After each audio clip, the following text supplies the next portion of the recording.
welcome back to episode 15, which is a bit of a grab bag of an Ethos podcast. It's been a hot minute since we last talked, and I've got Duck back with me. It's always good to have him back. So, Duck, talk to the people. They want you. People, this is my voice, and I am talking. It's good to be back. I've missed it. I've missed sharing my opinions on the internet with people who didn't ask for them. That's all right. That's pretty much me, you, and half of our fucking club. Yeah, we just bump up our views and listens by forcing everyone in the group chat to listen to it. Yeah, pretty much. And there is a weird people like Ben Way who get off on it. Yeah, and he's like, I've already listened to it. I'm like, we haven't even put it out yet. All right, mate. So we're going to be covering a bunch of stuff this episode. So kind of what we've been up to since the last episode. Some interesting stuff in the Ducks world, of course. And we're going to cover, briefly, of course, but cover the balance update and all the new stuff that's just dropped, but linking it to two particular topics, which is when something new drops, how do we consume it? In essence, like what do we do first? How do we kind of do list development, etc., with a new edition or a new codex and things like that? And then also one of my particular little, we'll call them a mini TED talk, which is how singles is different from teams. Now, this might shock people, but they are different. Yeah, singles sucks. No, I'm kidding. I love it. All right, Duck. So, tell us what's happened, mate. Oh, look, it's never a dull day in Duck World. I almost a month ago now, I came off my motorbike. Had a bit of a serious crash. Actually, on the way to Eric's house to play games with Eric and Simon while WTC was on. So I spent a couple of days in hospital, and I go see my orthopedic surgeon this week, and he'll tell me where he's going to chop me open and cybernetically enhance me with some screws and some plates in my shoulder and probably in my hip. So that's fun. I'll become half AdMech soon. Mate, love it. They should put on the outside UV towel. Yeah, like give me some greater good shit.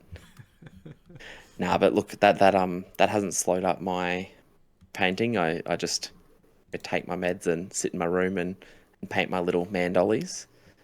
Because I've been pretty under the pump.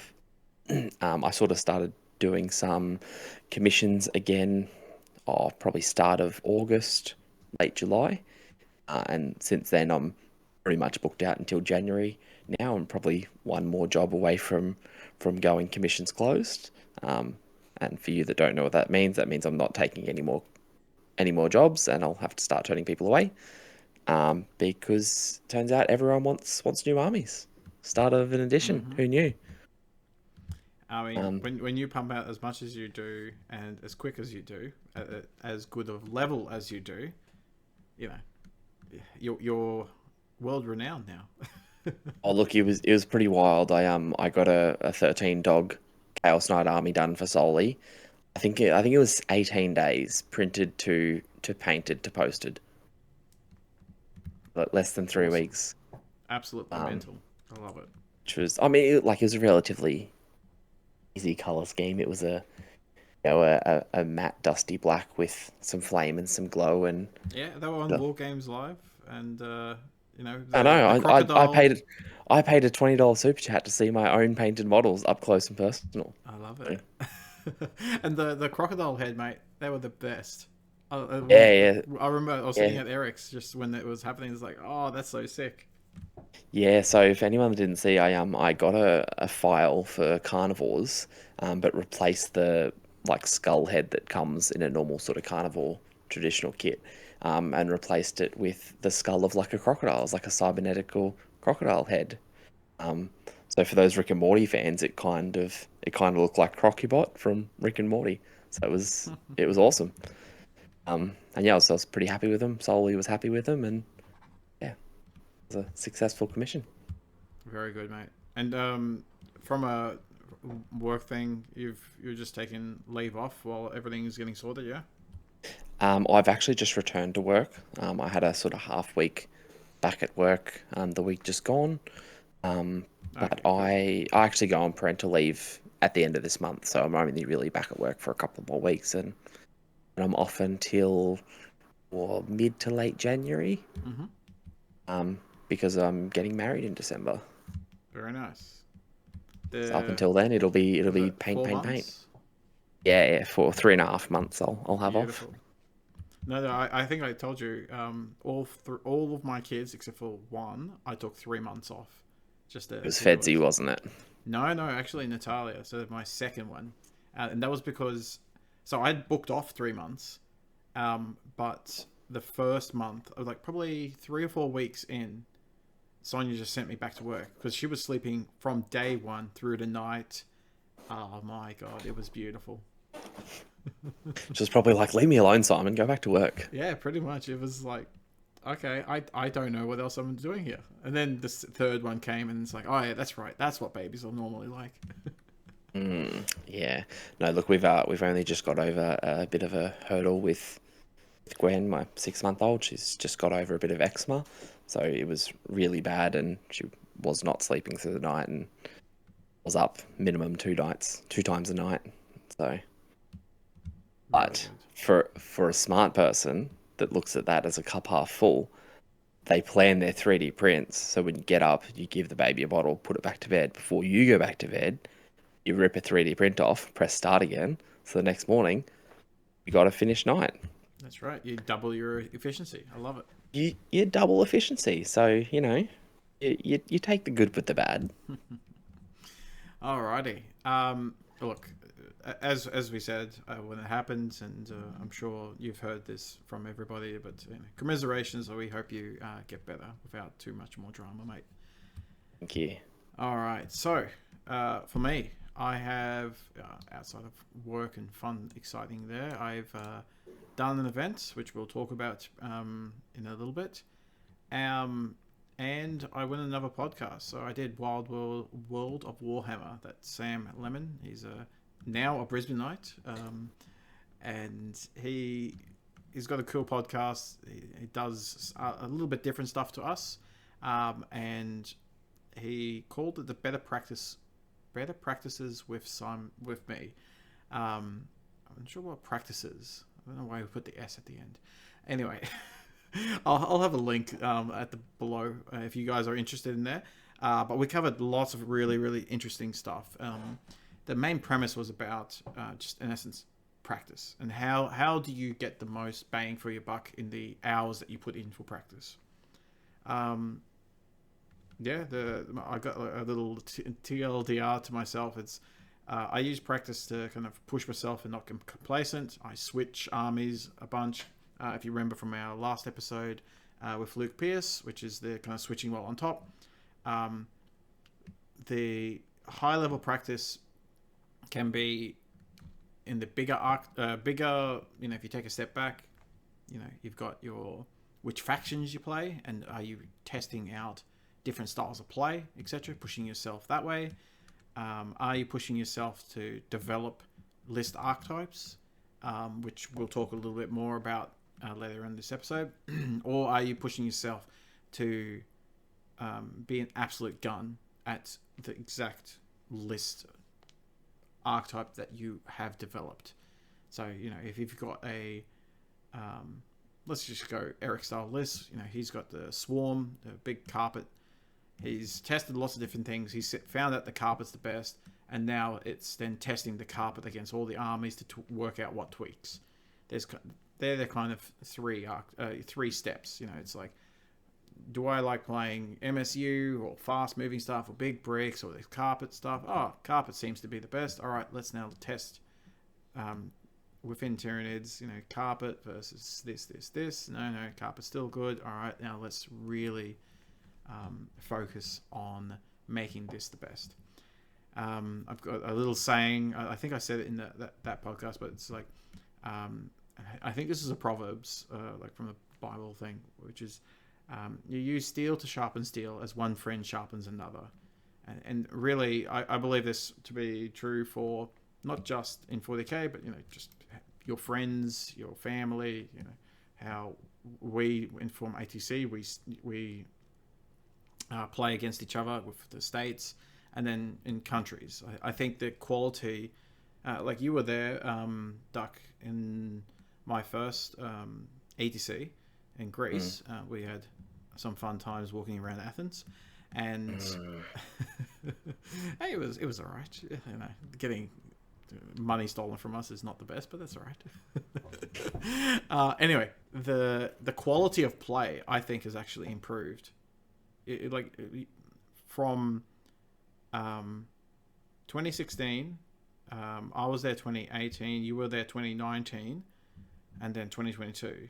I actually think they're getting stronger and stronger. You know what I mean? And this is countries sharpening each other. Like, as more and more information goes out and we practice that more and more against each other, the actual whole level, and TTS has helped a lot with this, the whole level of game, like 40k kind of generalmanship, in essence, has increased, in my opinion. The actual skill level, and I don't know, it just drives me, and I love it. I love the increase of skill level. It's probably why I got hit so hard, and we talked about this in another episode, but the 10th ed kind of drop in skill level, hurt me a bit, but I still love that the skill level is just improving always.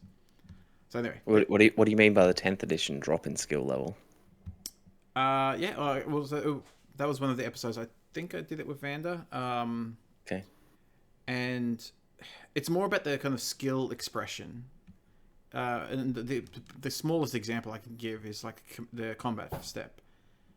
Like generally the combat step in 9th ed, it was the more skilled you were at the game, the more you could use that to do cool things.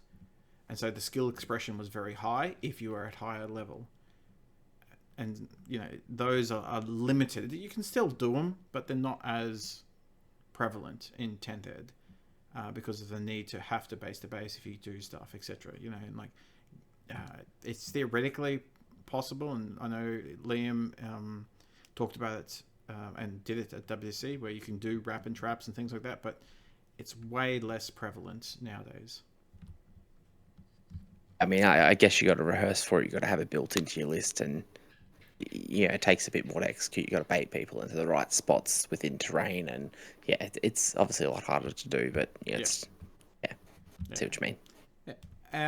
Anyway, so that was a fun podcast. I enjoyed myself. I talked a bunch of stuff there. I will link it. I think it is really useful. It's Ethos adjacent, but we do cover a lot about what we do. I did a shout out to lots of people, including Mr. Nick Argent, which I just did again in this thing, and his wonderful habits of lunches. And I mean, some of his foods are mint and some of his food is questionable. I've never seen a man demolish like a can of tuna with sriracha as fast as he does. Look, the can of tuna I don't actually mind. It's the can of chicken. Yeah, look, that's a bit different. That's gross. Oh, fuck, I love it. Alrighty, so balance update, Dataslate, and Tyranid rules. So we'll do Tyranid rules in a second, but balance update and Dataslate stuff, mate. What's your initial thoughts? Look, this is how excited I was for the balanced Dataslate. I didn't even look at the tower points first. I went straight to the Eldar changes, and then probably spent the rest of the day on more of a high that Eldar got punched in the face a bit, more than anything else. So that made me quite happy. I'm smiling very much so, because I did almost exactly the same. I just went straight to Eldar and just wanted to see. I looked at the rules and briefly saw a change to devastating wounds. Then I switched to points, and I wanted to see, all right, how nerfed was Eldar? Yeah, and you're like, you deserved every single point that went up. Mate, I switched from Eldar months ago. You're just ahead of the meta, mate. Always. Now look, the balance update was needed. The meta was sort of so far beyond stale and moldy, it was horrible. which is not great to say for an edition that's a couple months old. But yes, look, it was well needed. I think it's done a pretty good job for the most part to at least get us through to the next one and prepare us for the first sort of codexes coming out. Myself being mainly a Tau player, Tau got pretty well looked after. I'm going to come out as my sort of initial thought and say they got too big of a points reduction. Now there's things that are too cheap. I saw, what was it, the Riptide dropped? Riptide's, like 100 points, something like that? 55, Oof. I think it came down. So they're... problem is everything in the book came down, or everything that's worth taking came down, and stuff you're already taking before came down. So yes, they got cheaper, but they're still sort of expensive. Yeah, comparative, it's still too expensive for what you can get. Well, they're too expensive within the book, but then when you start comparing externally across the books, they seem pretty cheap for what they do. Oh, 100%. Like, if some other factions had, like, an equivalent in their book, they would be taking it. Like, things that were already in a Tau list, like Broadsides and Crisis, got points reductions when it wasn't super necessary. People already taking those things, not because of their points, but because they sort of needed them for the meta. So how that changes might affect if some of those things stay in the lists, but... we'll see how that develops. My second sort of new love is GK. Again, I smashed out a GK army in about 2 weeks and hated myself the whole time. And then hated myself even more when I got to the event that I was playing them at. But they got pretty well looked after in the update as well. They don't have the killie output that Tau does, but they sort of make up for it being able to put like 50 GK on the table now, which is a lot. It's a lot of two-up bodies. Because he was running GK and he said, I just need like 110 points or something to get another strike squad, and that's it. I'm happy. And I think he's got that. Oh yeah. Yeah, I wrote up a list that was like 50 power armor, or I say power armor because they're not in Terminator armor, but they all have 2-up armors now. So 50 like strike equivalent Marines in Rhinos with like some chaff and characters. I was like, there was no way I could get this before. Like, I wasn't even scratching the surface of this before. Like 20 termies and 2 characters, and there's most of my points. So, no, they got pretty well looked after as well. So I'm excited to use them to break up my Tau pew-pews. But what about you, Simon? What did you like from the balanced Dataslate? The big things were and I posted this in the Queensland chat. It was the CP kind of reduction and like free CP and the CP reuse thing being now only the battle, whatever it is. Battle tactics. Battle tactics, yeah. That's in my mind really, really huge. The premium for things like the Callous Assassins and stuff like that to kind of vect, make additional CP on stuff isn't as high anymore. I was finding myself wanting Swarmlord because I rated it highly. But the things that you would want to do it on, like Necrons regenning or Space Marines kind of doing, say, double ingress or double interrupt or things like that, they're not battle tactics anymore. So the premium on the Vect abilities is gone down, but then also the ability to do what the whole reason that you were going to be vecting has gone away. So I really, really like that. I mean, of course, Devastating Wounds had to be changed. For me, the number one thing was Wraith Knight. I ran the triple Wraith Knight, and I said, okay, how have they fucked with them? Because I really, really, really want that gone. I played, and we'll talk about TLDR later on, but I played there. I played 2 Elders. I got 2 losses. Both great opponents, but one's got a Wraith Knight I can't do anything about, and the other one's not got a Wraith Knight and I still can't do anything about. So it's like, okay, how do they kill the Wraith Knight? And it's like, Devastating Wounds changed, good. Titanic changed, good. Wraith Knight's gone up again, fantastic. So it's like, beautiful.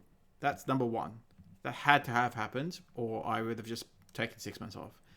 I mean, that's like the bare minimum, right? That was like the benchmark of things that had to change. Exactly. So that was the first thing I checked. Then I went to the points just to see if, people who are not taking Wraith Knights, they're still going to be hurt. Yes, they are. All right, cool. So Elders, in a place that it's now more of a competitive game. That was number one. Tick. Now I'm actually going to pay attention to the rest. And then I started looking through kind of the Dataslate stuff, and the other thing was that I played against the Necrons, and they're using two strats to regen, and they're using abilities that annoy the crap out of me. Not just Necrons. I play Custodies as well, and they got like double fight first and stuff like that, so you can't really interact with them in the fight phase. That's now gone away, and it was like awesome. So the most annoying thing has been nerfed. The second most annoying thing has also gone away. Fantastic. All right, so now we've got, we'll call it, 10.1 or whatever you want to call it, but this is now a game that I can actually get behind. Yeah, no, as soon as I was reading through and I was digesting the points, I was thinking, all right, what does this actually mean for the game? And thought, okay, now is when 10th actually dropped. I'm going to treat this balanced data slate as actual 10th sort of premiere, because this is 10th head. Everything else was just beta testing the game for GW. Pretty much, because it's like they just couldn't be bothered to do it themselves. Yeah, or the testers, they gave the feedback and GW just ignored it. I don't know. Wraith Knight? Nah, it'll be fine. Yeah. No one will abuse it. What do you... No, please. What the beta test... Well, where the beta testers... But what the testers actually played with was 20 Fate dice, if you remember. And then it went down to 12. Oh, don't tell LDR players they could have had 20, then they'll start whinging even more. Love it. Anyway, so to me, you might have seen it, but hull measurement is the thing. They've gone back to what they had bloody in 9th ed. Yeah. Look, it just shouldn't have changed, really. No, like, absolutely. It caused some problematic interactions. Prime example, Liam at WTC, he parked it in front of whatever was trying to charge it, and because of how he had to go around the nose to actually get to the base, it made like a 3-inch charge to like a 7-inch charge. The dude failed it. Very disappointing when you're like 3 inches away from the nose of a Ghost Arc. Yeah. So that had to change. Against the elder players, I was like, I'm charging this vehicle. All right, what's the charge distance? Oh, it's actually 9. Oh crap! As opposed to 4 inches. But now I can't actually ever base you, so I use it against them a little bit because I've charged them. But now I can kind of pile back onto the objective because I'm never basing you because I never can get to face of you. Oh, it was the stupidest thing. It should have been punted to the sun, and it was, and I don't know why it was a thing. Anyway. Yeah, bad call, Games Workshop. Stupid idea printing that in there. Right. But look, at least it's fixed, right? Exactly. So. I then also was even more interested in the Tyranid stuff. So now I have been a Tyranid player for literally 26 years, and I have been 10th ed Tyranid player for the last 2 months, pretty much. Lots of games, maybe 38, 39 games under my belt now, and I'm enjoying the rules that have just come out. So the codex dropped yesterday. And I am enjoying the points decreases on a lot of things, not everything, of course, but also I am, and we'll tie this in with the next topic, the very interesting ideas you can have and that kind of process that I go through with exploring ideas. It's fantastic. So, humour me, for someone like myself who hasn't had a chance to read the Tyranid rules yet. I was more interested in the insane models. I want to get my hands on some lictors as soon as possible. What's the joke? Lictor? I didn't even know her. Yeah, I didn't even touch her. At least buy me dinner first. Yeah, so what difference is there? Obviously, besides new models, new units, what difference between index and codex is there? Give us a quick rapid fire hot take. Yeah, well, actually, surprising to say, not much in terms of units. So they've made a few tweaks. Things like Tyrannofex, its neg 1 damage has now been changed to like the Imperial Guard tank, where you just null one hit. Or maybe like a stealth. No, not stealth. What's your the guy that infiltrates up the big ghost kill? Yeah. Chad kill. Yeah, that's right. So it's like a ghost kill, and it can null 1 damage, like one thing, but it doesn't do neg 1 damage. So there were minor tweaks like that. Bivores, now only one unit can actually spore mines. So spore mines didn't change, but only one unit can now do it. Yeah, the rules itself for the individual units didn't really get changed. And why I'm most interested, because this is the first codex, in essence, dropping for 10th. It gives an interesting exposure to the way GW are going to be releasing at least the first 2 to 3, maybe even 4 codexes. Right, because Codex Space Marine was in essence written at the same time as Tyranids. It's GW in essence did that whole big campaign to say which one of these two are we going to release first. Yeah. And Tyranids won, and so Tyranids got released first. But the Space Marine one's written; it's ready to go. It's just which one goes out first. So we at least have their mindset of their system, or this kind of like, in my world you'd call a style guide, in that like this is their style guide, this is their kind of blueprint for how they're going to be writing actual codexes for 10th ed, at least in the beginning. They're not going to be adding they're adding a couple of units, not changing too much in terms of units. They still have the fucking non-point value thing where guns and stuff like that don't have points. Whatever. That annoys me, obviously. But it's like, you will play power level and you will like it. Yeah. Do you like power level? No. Yeah, but that was not an option. That's right. It's like, you don't like your vegetables? Guess what? You're only eating vegetables now. Anyway, but yeah, all they've introduced in essence is 5 additional detachments. So they still have the main one, like the one that was part of the index. That's just become the 6. So 6 detachments. They didn't change at all the one that was in the index. It was just one of them, and then it's 5 additional ones. And the 5 additional ones are some of them are kind of specific to a archetype of army. So they've got like a Tyranid carpet one, in essence, which is pretty spicy. If you want to read any of the details, I would recommend Goonhammer. They did very good coverage. Art of War, and a whole bunch of other content producers covered it in excruciating detail. I'm happy for anyone to go and look at those. The Goonhammer one I actually read. I thought it was reasonably good.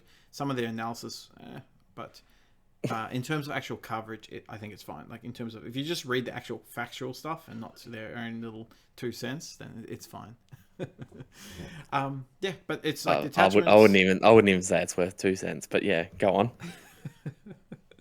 Anyway, like the detachments itself, some of them, yeah, as I said, like a swarm specific, where like all the stratagems and things are tied to swarms. So for example, if you shoot a big brick of 20, they've got like the is it Corn Berserkers, where you kill some and they move forward. Yeah, so they've got that rule, and it just keeps going, and you can push it into combat. That's pretty sweet. So that's detachment. There's other ones. There's one actually called Crusher Stampede. It's not as strong, but it's as it used to be. But you get the idea. Others, like this is going to be into what I'm going to be doing first is like the Vanguard detachment. So it's got an army-wide rule. Everything, it doesn't matter. Like there's no keyword restrictions. Everything has fallback and charge. Things with the Vanguard Invader keyword also have advance and charge. And that's anything with wings, anything that's sneaky, like a Gene Stealer, a Lictor, things like that. So yeah, I'm going to be testing that out because I ran in practice 2 bricks of Warriors with the attached Tyranid Prime. He has the keyword, so that means that I've got now Warrior bricks that can advance and charge and fall back and charge. That's pretty cool. And so I'm definitely going to be testing that first. So a small sidetrack on this. If GW going to be releasing 6 detachments, because all those detachments have their own unique stratagems, is that right? Yep. So it's 6 strats, 4 enhancements per detachment, and then every codex will have 6 detachments. Everyone has already 1, so it's 5 additional 1. Now, do you think that's going to go too quick into like a rules bloat and leave too much room for either error or exploitation, or them just making something overpowered like accidentally? Maybe. The rules bloat comes when a detachment gets more. So in the past, remember, you would have 3 different books adding on to your army. So you could pull strats from your codex, from your add-on, plus this White Dwarf update or something like that. That to me was rules bloat. This is, what detachment are you running? Can you show me your strats? And you've got the core rulebook strats plus 6. And if you're not playing that detachment, if you're playing a different detachment, you don't get that original detachment's strats, if you know what I mean. So I don't think it can actually be bloated if they stick to just the 6 plus whatever's in core rules. Yeah, okay. I guess it'll come down to, TOs on how they want to manage it with, maybe you have to have the cards for your detachment at the table, or, a reference or a printout of your 6 stratagems, have access to fill your detachment just to stop people accidentally using one from another detachment. And yeah, this may be audio only, but I'm quotation accidentally, because just because someone did it and says it's an accident doesn't mean it's always an accident. Unfortunately, there is those people out there. Actually, what I think might happen, at least for the first couple of weeks, is you're playing index strats, but not realizing necessarily that was an actual detachment, the invasion fleet or whatever it is, specifically Feel No Pain. So none of the other detachments have the Feel No Pain. I don't think they do, but let's assume what I'm saying is correct. None of the other ones have the Feel No Pain strat that the invasion fleet one has.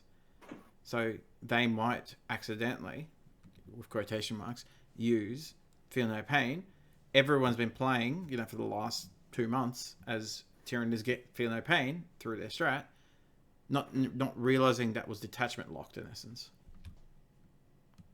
Yes. I guess the easy way around that is download your 40k app, because the rules references is still free. You have to pay for the list building side of it, but the rules, they said, will always be free. So, I rock up at the table. Simon says he's playing a invasion fleet. I'm saying I'm playing a carry-on detachment. Not going to ask you what your strats are. I'm just going to type it into the app, and I'm just going to read them myself. Yeah, but I do like your idea, because I printed out. So at the TNO thing, I had my rules there on the table. If they really wanted to, especially because I had some people who had not played against Tyranids, I kind of had it there. I had my list, and I had my detachment rules kind of next to my list, so they could look through it at their pleasure. I mean, you are a bit of a slurry for a printout, though. You do like a good printout, so. Mate, trees are my enemies. Mortal enemies. I do not need this oxygen. I like carbon dioxide. That's right. I'm the opposite to global warming people. Awesome. Alrighty, so topic stuff. So let's link to this idea where something new has just dropped. So for all of us, something new has just dropped, but this could happen all throughout history in essence. So let's say when Tau drops, for example, what is the process that someone like us goes through when one consuming new content and then trying to kind of incorporate that into our thinking, into our play style, etc. But then two, actually starting to develop stuff. Like, what's the actual process look like? So let's pretend instead of Tyranids just dropping, Duck, it was a Tau Codex just dropping with the balance ups, update, Dataslate, etc., etc. So take us through what would your first, say, 2, 3, 4 weeks look like? Like, what's your process? Well, I'd wake up in the morning and I'd be cuddling my book, not my fiance. Look, I'd be looking at things that I'm comfortable with and archetypes that I'm comfortable with. Like, I love a Fisher Fury list. So I will always try to make a Fisher Fury list work, regardless what edition we're in, because the way it plays, the sort of transport meta as such that we've sort of been in and out of across the editions, the multiple activations to get them through and using that to your own advantage, that resonates with me as a player. So that's the first thing I would investigate. And then if I feel like being a snowflake, I'll spice it up with whatever tech I want. And take us through maybe like the first couple of days. Like, do you just go, right, cool? I think we've lost you, Simon. Oh, sorry. I was pressing the wrong button for push to talk. That's a Simon special there. All right. So take us through the first couple of days, mate. So if you do you like just absorb the rules? Like I'll talk quickly about me and then you jump back to you. Yeah. I will read, like this week, for example, I read the rules that came out, I think it was Thursday, and I've just been thinking. I haven't written a single list. I mean, I've got lots of lists that I can reasonably easily plug and play for the future, but I've just been thinking and contemplating. And next week, so this week coming, is when I'll actually start writing lists, and I'll write a bunch of archetypes, pretty much exactly what you said, just some of the ones that we know that have worked in the past, and what do they look like in this new world. And then I'll write a couple of ideas that I want to actually explore. And that's my first kind of week. And then usually by the end of that week or, week and a half, I'll play my first game. I'll pick one of the archetypes, one that I particularly like. So in this one, Vanguard Invaders. And I'll go, that's my first game. So probably like Friday next week is when I'll play my first game.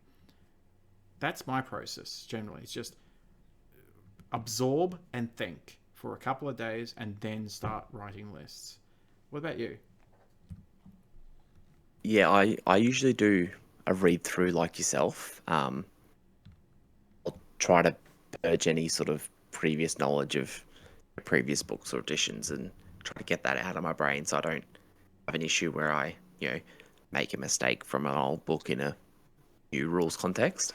But I'll have a sort of slow, detailed read through, read a rule, a unit entry, and process it.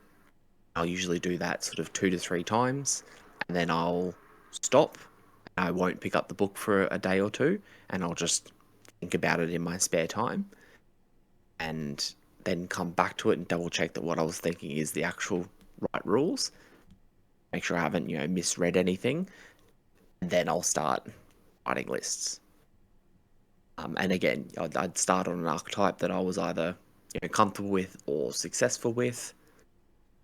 And if that doesn't work, then I'll sort of in it, and if it's not working for any reason, like I don't think I'm getting enough units in, or I don't think I'm getting enough chaff in to achieve objectives, or I'll get the actual models off my shelf and I'll put them on my table, just on my office table. If I don't like how it looks sort of together on the table, thinking how I'd deploy it, and I won't even get to a game stage. Because I don't have the liberty of using TTS. I was going to get it set up depending on how long I'd be sort of injured and out of action for, but I'm relatively mobile now, so I probably won't need it. I don't have that liberty of sort of throwing it on and seeing what it looks like on a virtual table. So instead of packing some models up, getting to Eric's house, putting them on the table and going, oh, this sucks, I'm just going to put it on my home table and just sort of visualize it. And if that doesn't work or I don't like it, I'll bin it and start again. Yeah. I'll definitely do as much visual context as I can before it even play tests a table. And I'll just do some little simulations just at home, rolling out some things, just to understand, what's currently in the meta. And before the starter slate, there was things like a warrior brick, and an internal question I asked myself is what tower unit can delete a warrior brick in one activation, because that was becoming sort of relevant with the way they respawned. But they still do it, not as much, but they can still be a pain in the ass. And as well as dealing with a profile like knight profile and armature profile, sort of stuff. So yeah, once I go through the visual aspect of seeing it, how it would deploy, rolling some simulations on the table that would be probable, then I'd transition it to a game. Yeah, for me, I think we're very similar in that idea.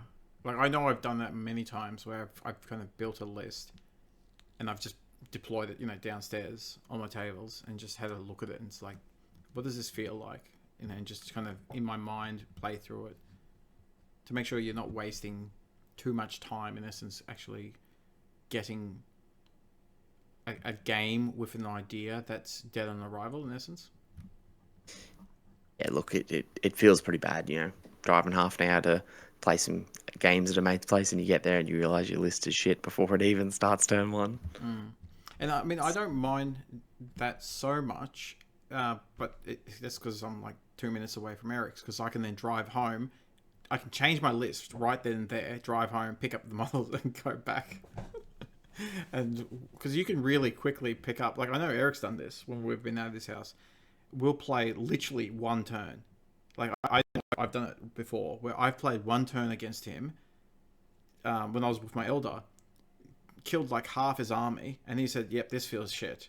And he just stops, and he's like, all right, let me, and he starts rejigging his thing, and we play another game. Like, that's happened to me multiple times at Eric's, once with someone else, and then at least once or twice with Eric.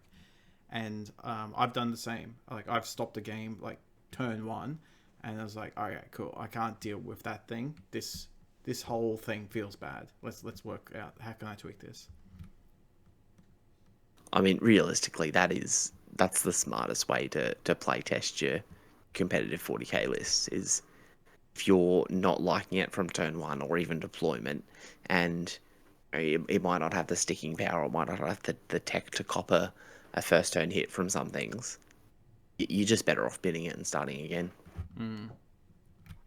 Yeah, for something I covered a little bit on the other podcast with Sam was that I really recommend people, especially if they're brand new to this, and they don't necessarily have full collections, and they're just kind of working with an army, and they want to kind of know what to do.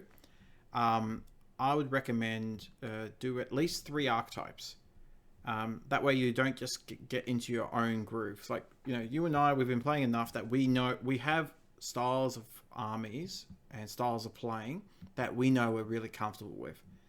But that comfort, in essence, sometimes is like a double-edged sword, because we can get in our own groove, and then we might miss something that's actually strong, and it's only because of our own, say, prejudices that we're not even looking into it. You know, I mean, you're a big fan of Combat Tower, and so you wouldn't fall into this, but I know others might not look into Combat Tower and say, you know what, that's what we need to do. Hiya. Look, Combat Tower is pretty premium. That's right. And the funny thing is now is a 90-point Farsight is a combat monster. For 90 points, he just punches up all day long. So expect some Combat Tower in the future, people. Very good. So, come up with 3 archetypes. You definitely do 1 or even 2 that you're comfortable with, but do the third one that's, I won't say polar opposite, but at least in a different continent to your main way of playing.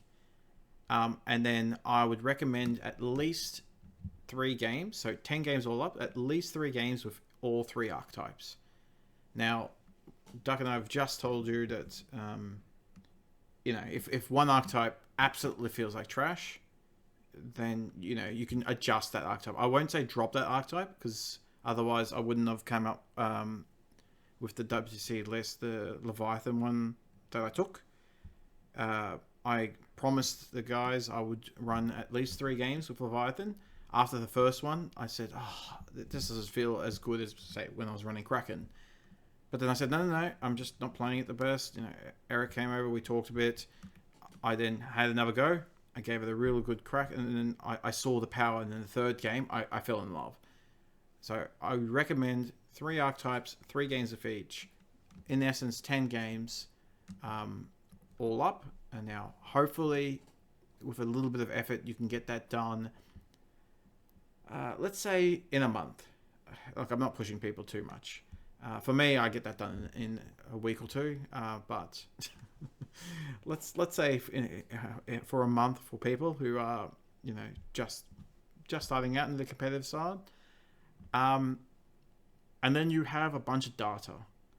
And before I go into, there's a whole side topic here that I want to talk about, but is that something that you would also do, Duck, when you go through it? Like, do you do the same thing, like 3 archetypes and 3 games with each to not fully explore a codex, but explore it enough that you feel that you know where you should be aiming? Look, sort of. I mean, I don't have the liberty like you of living 5 minutes away from Eric. 5-minute walk away from Eric. So my approach is a little bit sort of time valued, I guess. So I'll typically, if I'm getting ready for an event, I'll write 2 lists that are not similar, so but they're not polar opposites. So they'll have some key elements that I think are strong or, you know, needed for the meta. But then the last sort of 1,000 points will, you know, pretty heavily deviate from each other. Mm-hmm. And well, what's an example of that? I've got one in my mind of what you do, but tell me in your words. Oh shit, I can't even remember the last time. Look, I'll go through the ones I was tossing up for Northside Open. So I was planning on going to TNAO. I pulled out sort of last minute because I wouldn't be mobile enough to go to the event still. But I had 2 lists. I had a Fisher Fury list, which I ended up submitting, again, not playing. And then I had a very crisis-heavy list with a bunch of chaff. And you know, I sat there and I sat there almost stewing on the lists, you know, looking at the comparisons, looking at the meta, looking at the top lists, looking at the terrain, and I didn't have the opportunity to play any games in person with it, so submitted a list I played no games with, so it could have been. I mean, our first game was going to horrible. be the day that you got hurt. Yes, that was. I was actually on my way over to try out those 2 archetypes. So one was based pretty heavily on testing objectives with Fisher Fury. The other one was a bit more of a blunt damage style with lots of suits. You know, they were pretty heavily opposites, but they shared some similarities. Yeah, that's exactly where I was thinking. Like, I know two of the lists that you were thinking about for last year's WTC was it still had a core, both the Fisher Fury list and the Crisis list both still had core of 2 Devilfish in essence. So it's like I'm starting with a similar idea of 2 Devilfish with 2 breaches inside. Now I can then skew and do nothing else but more breaches and fish, or I can keep those 2 and then go Crisis instead. And I think that's a very viable way to write lists. Not only do you get to sort of, choose on the day or, getting close to the day, but you also have like a backup if something changes in the meta, or, if you do get a points update like the one we saw, and you got points increases like Eldar, you have a backup that could be slightly tweaked that you're still happy with and you're still comfortable with. I find that quite reassuring in my prep as well. Excellent. All right, so for me, one of the other things, there's a whole, and I might even do this as a separate episode, I'm not sure yet, but there's a whole episode about the whole process of developing lists. I covered in maybe 50% of it with Sam, but it's in essence like a survival of the fittest style. So I'll come up with a bunch of archetypes, I'll test them, and then I'll kind of see how those archetypes fit against each other. I'll see which one seems to have the most promise, and then I'll drive that one until it caps out. And then I'll go back and test the second most prevalent and push that again. And does it overtake the other one? And eventually I'll find the one that I think is the healthiest.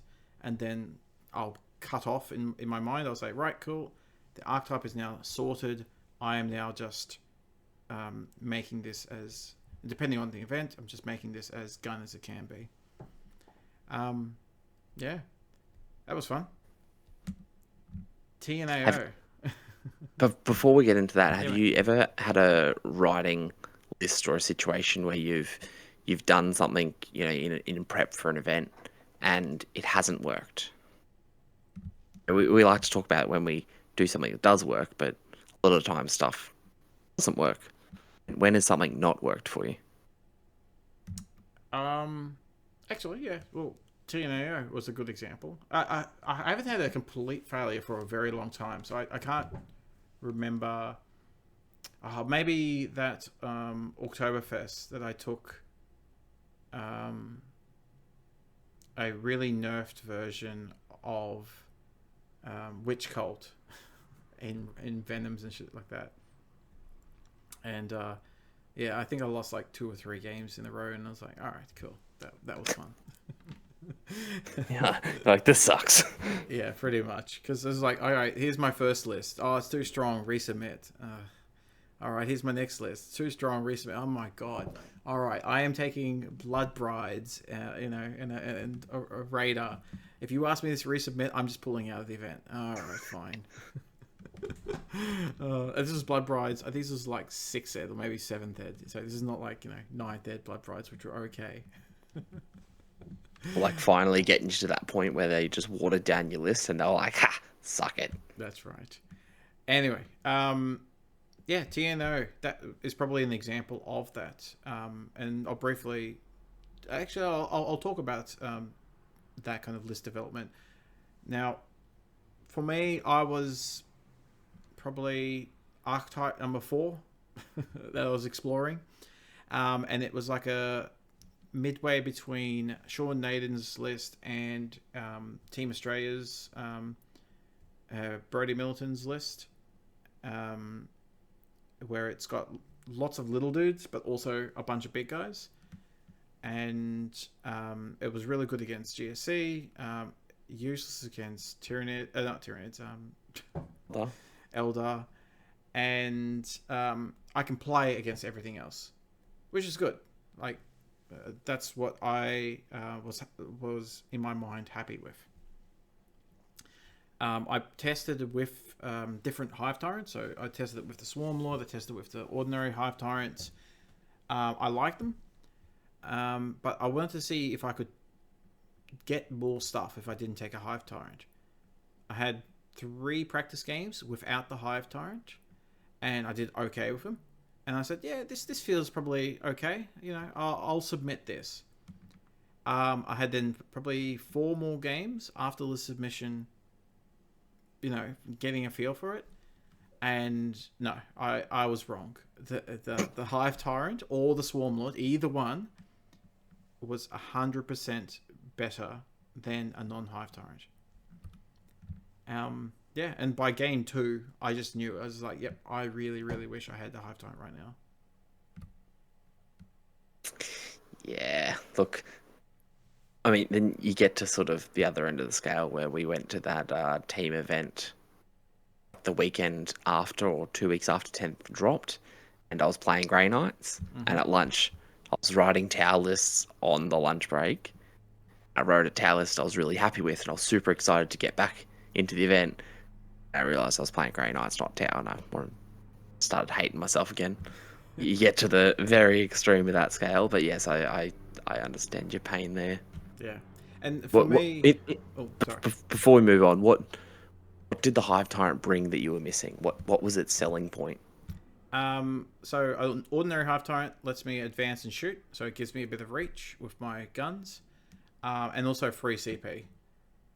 Like it lets you do a strat for free and an additional strat. So I could have done Feel No Pain twice, or you know, heroic intervention, or or interrupt for free in essence. My list, because I picked fixed almost all games except for one. I was very CP starved because I'm not generating by discarding any cards, and I don't have any way to get free strats. So Swarm Lord gives you an additional CP. The other Hive Tyrant gives you a free strat in essence. So it was being CP starved, and then either having more reach with the normal Hive Tyrant, or with Swarm Lord I've got my vectability plus you know, a little bit more combat. Yeah. The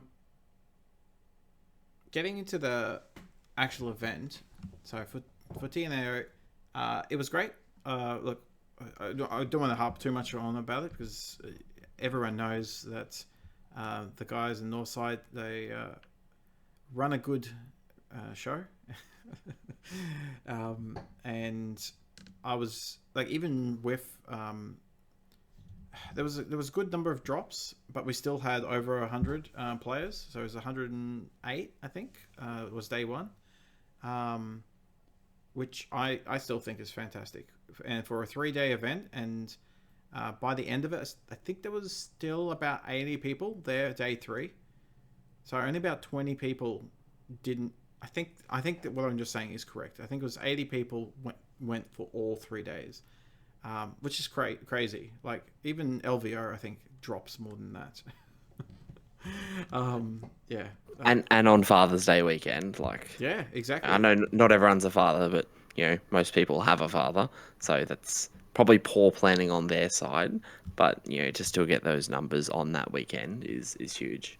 I found out it was Father's Day the day of, because I don't really pay attention to that stuff. You know, I'm a dad every day. I don't need a special day for that. Anyway, I'm gonna, before I just exclude, you know, half the audience. It's like, what are you saying, Simon? I amuse myself, just in case, you know, people who are listening, or still listening, you know, if you're this deep into it, I amuse myself extremely well. Someone has to. Exactly. So, Tino, it was great. As we said right at the start of the episode, the meta was getting a bit stale. Too many Eldars. Elder won it. Elder came second. Elder came fourth. Was it Elder came fourth? No. Elder came fifth, I think. Eldar versus Eldar for the final. Yep. And it was a repeat, because because they did the cutoff bracket, and so Michael and Brody had already played.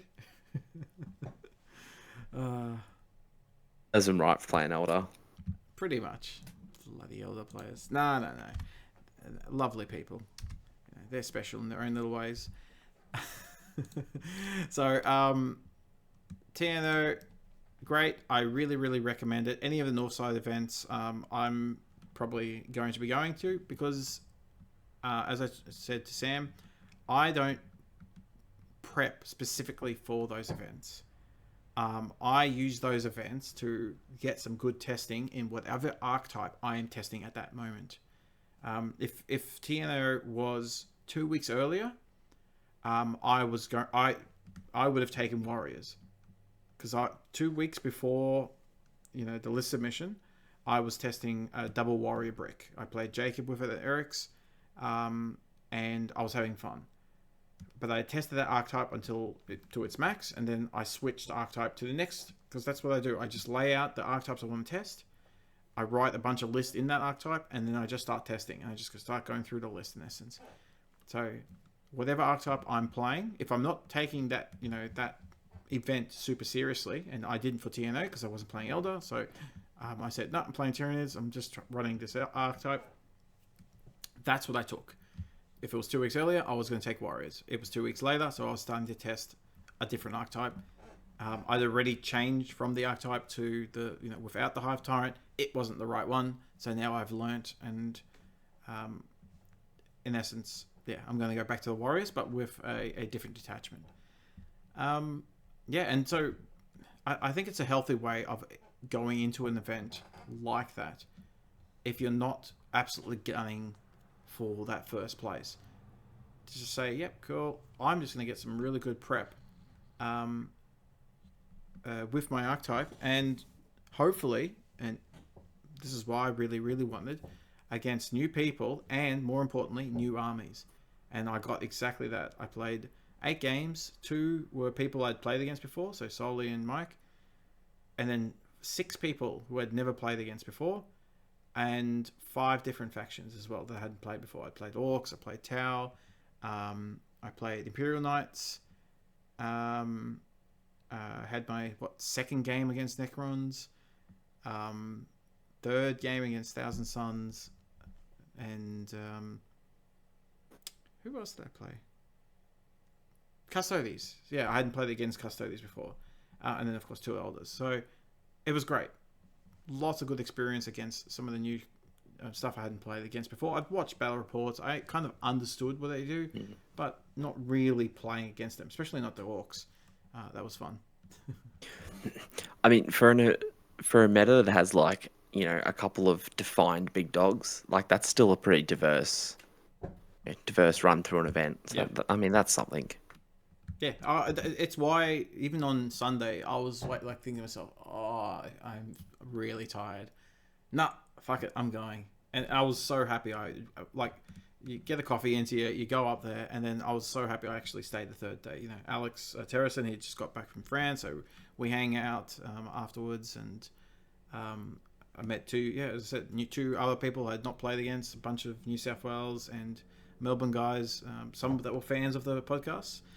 So hey Greg and co, you get your little shout out. There you go. They like what we're doing. Apparently there are people who actually listen to us and find us amusing.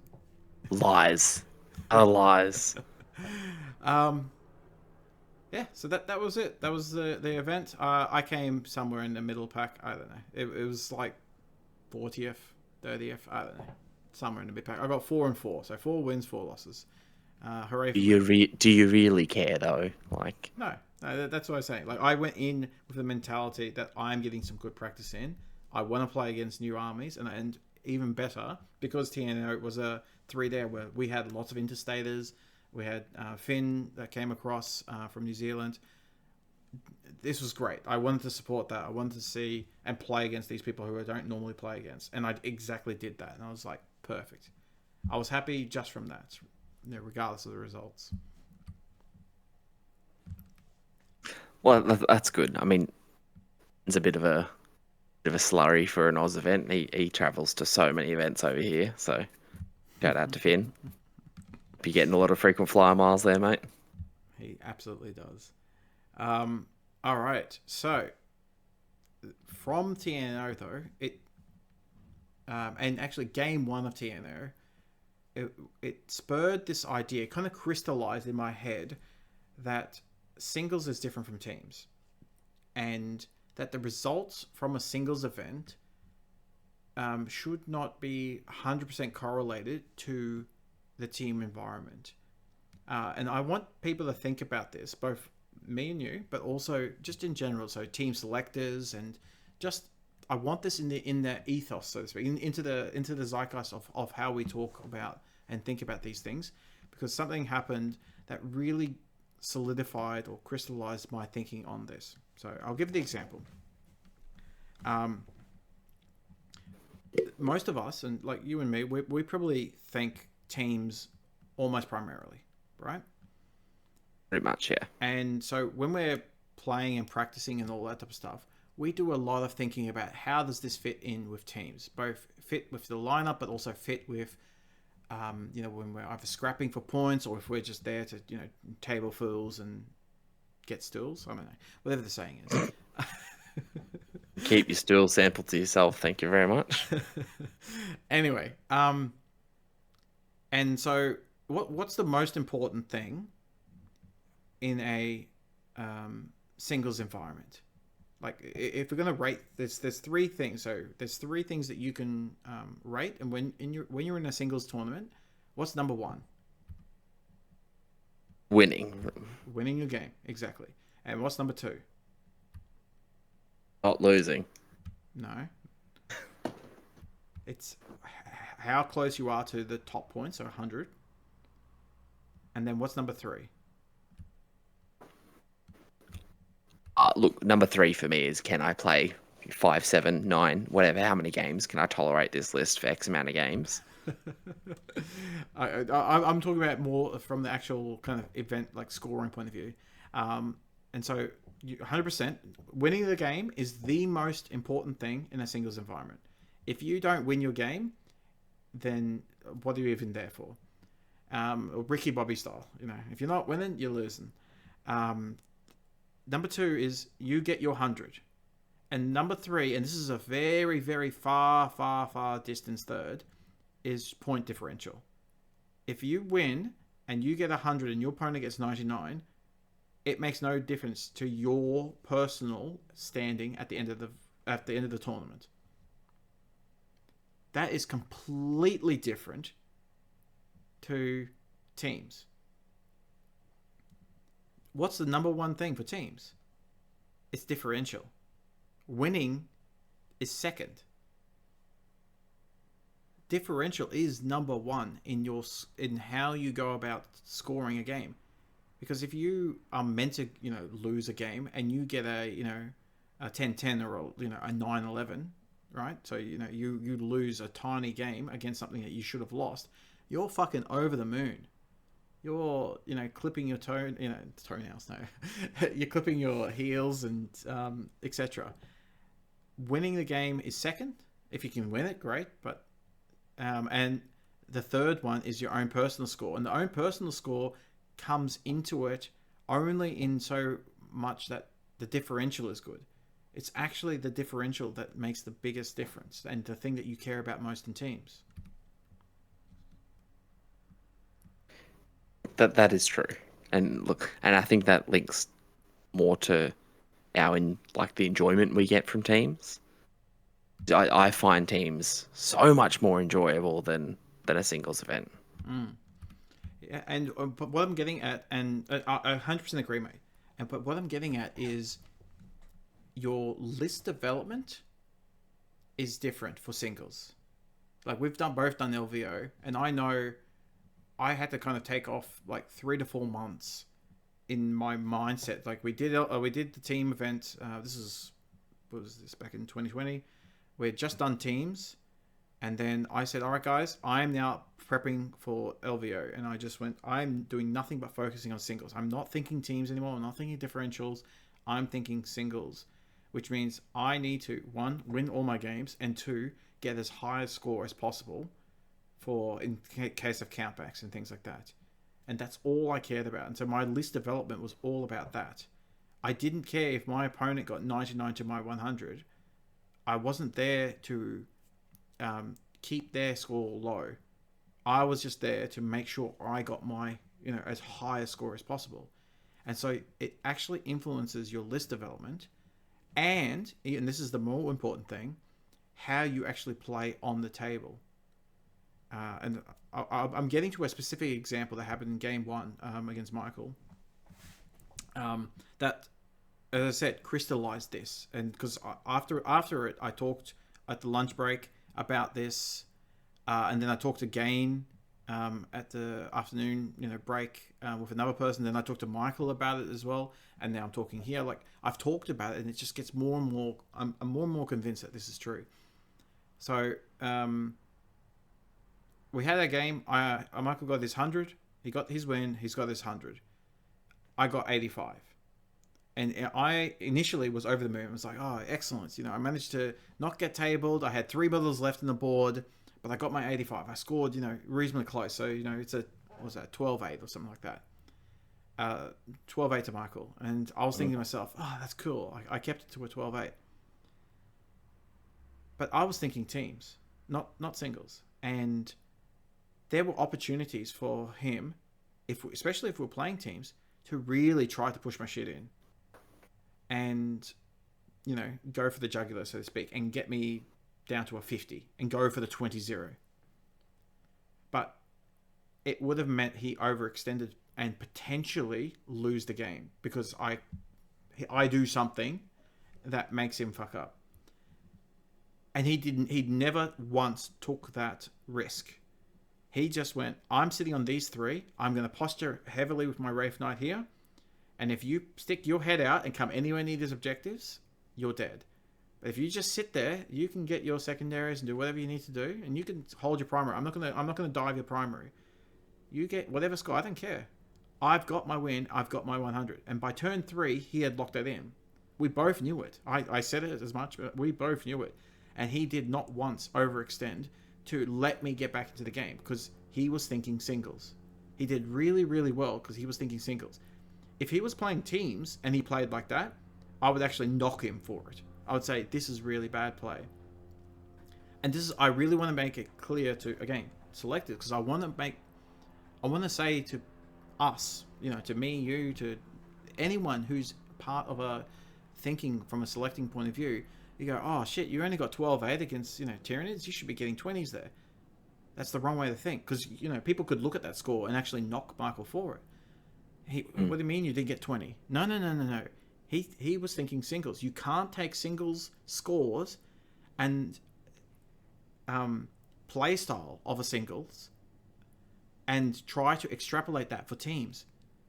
He had opportunities to give me a 0, but it would have involved risking potentially losing the game because I was setting up traps everywhere and he just didn't take him because he just sat there and was like, I get my 100, I don't care. And it was just so smart. Like, I was just saying, no, 100% props to Michael because he was not playing teams. He could have, but he didn't. And I don't want people looking at that score and saying, oh, look at that. He only got 12. He should have been gotten, 0. It was the wrong way of thinking. This is why he came second. He went through and he was playing singles. And it was, I'd never really crystallized that thought that because we look at singles events and we say, oh yeah, look, well, it wasn't a big winner there. And it's like, yeah, but was he playing singles or not? Because we're almost always playing teams, regardless of the results. We're almost always playing teams, and so where I then use my kind of singles events as info for teams because I'm playing teams even at a singles event. Anyway, look, I've just done a whole bunch of blah. I want you to respond to that, mate. Yeah, look, and you can tell the difference between someone who's used to going back and forth between singles and team events because the list will have significant changes and it'll have, we talk about tech pieces and unit entries that will complement a team list because they'll be built in for a purpose. You'll have a, for example, an item, or you'll accentuate some anti-deep strike, like we saw a lot of the Space Marine and Death Watch lists at WTC, double or even tripling down on infiltrators purely to scare the GSE matchup. Where in a singles environment, you're like, do you really need 3 lots of bubbling out deep strikers, probably not. But it's where you find that skew. That's why you find more skewed lists in a team environment. But it's also why you see people who take their singles lists and just sub that for a team event and just play their singles lists in a team event. They might not do as well in their guaranteed matchups. You might give someone a green, but if your opponent has taken a teams list, not a singles list, and they've practiced that matchup, then they're going to mitigate your win, and that's just how it's going to go. Yep. And it's not even it's not even, I just want to make that clear, it's not even just the list itself.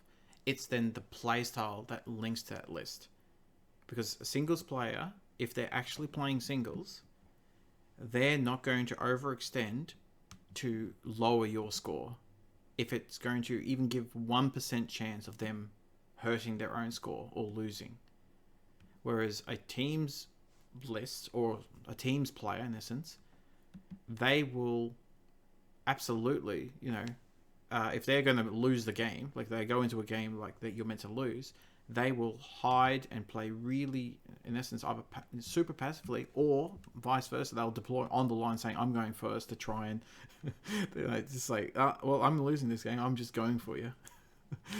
Because I need to get points, in essence, for my team, because that's how you're thinking.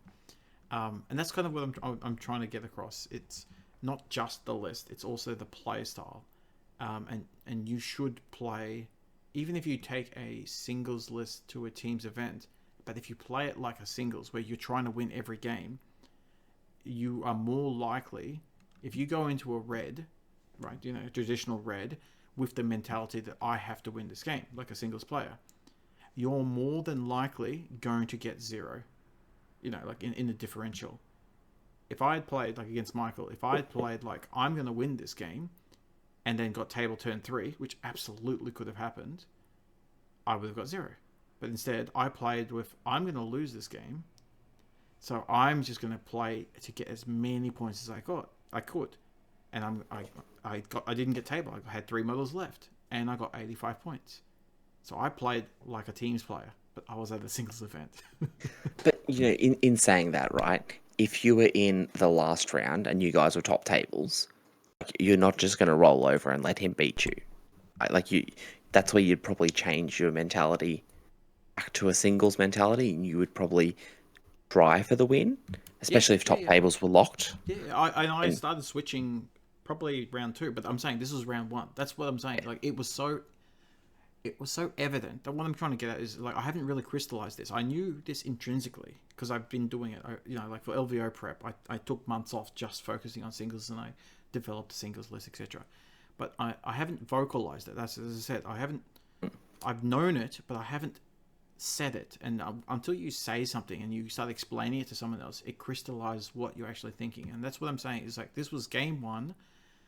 I lost the game, but I was happy because I got 85, and so the differential was low. I even said that to him, but then straight away we had a lunch break, and then I realized that my thinking was completely wrong. And that's what I'm trying to get across. It was just that singles mentality is different to a teams event if you're playing in a singles event. Yeah, look, I've never heard someone so happy to go in and lose round 1. It was a good game. Like, I did the same with Michael at Uprising, where we played round 1 and I beat him. So, it's fair as fair. So that's fair. As fair as love and war. That's right. Anyway, but yeah, no, I lost that game, but I got an insight that I hadn't really crystallized. And I've tried to spend the last 20 minutes talking about, something obvious thing is obvious, which is singles is different to teams, but just why, and like the mentality difference. And just so that anyone who's doing team selection or looking at a singles event and saying, oh, so it does, Elder doesn't 20-0 all Tyranid players, and it's like, no, that's not the right way to think about this, because you have no insight into how did the Elder player play. Were they there just to table the opponent or not? And they took risks, or conversely, was the Tyranid player playing like a singles player, where I'm going to do stupid risks just to try and win this game, and then get tabled on turn 3, or vice versa. Was Michael was playing for singles and he's not overextending, and I was playing like a team player to say, oh, I've lost this game, but let's conserve my points and get my points. Yeah, I was playing checkers and he was playing chess. Let's put it that way. Love it. Excellent. All right, look, I think that was a good little exploration of something I wanted to talk about. Do you have any other shout outs? Anything else you want to talk about, mate? Yeah. What's your next event you're planning? I have no idea. I think McGowan's got one in November. Sorry, that might be the next one. I have nothing planned for a while. So there's a singles event, I think November this year, and then we've got Masters. I don't know if I'm invited to that or not. I haven't won anything. You're not good enough. You're a nobody. Yeah. You're a 9th edition hack. You're washed up, mate. Yeah, well, yeah. It's a what did they say? Washed up used to be. Also ran? No. What's someone who used to be cool in the past, but not anymore? Nah, I don't know. Your old man references are lost on me. Sorry. Oh, okay. Yeah, you're going to get there shortly. Don't worry. Back in my day. Oh, look, I did say back in my day today, because I was at my dad's house and we got 12 grandkids just running around, and I did say back in my day, unironically as well. Oh, makes you feel so old, hey. It's great. No worries. All right, guys. Duck, as always, thank you very much for chatting, and hopefully people listening, that this grab bag of topics was somewhat entertaining and also useful in some way. All right, catch you later. Hey.